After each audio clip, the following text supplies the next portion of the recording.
Assalamu Walaikum. Hello friends, how are you? Welcome back to my another video.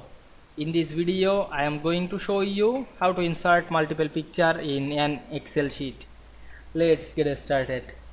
At first you have to open your Excel workbook, then zoom out the workbook. Now we go to the insert menu. Select the picture drop down menu, choose this device.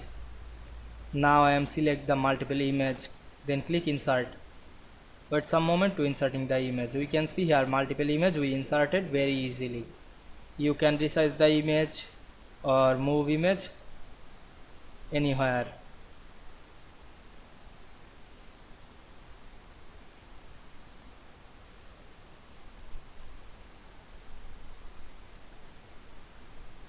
Otherwise you can select the multiple image at once.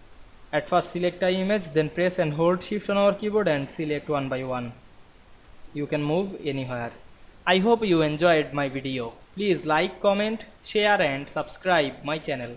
Thanks for watching.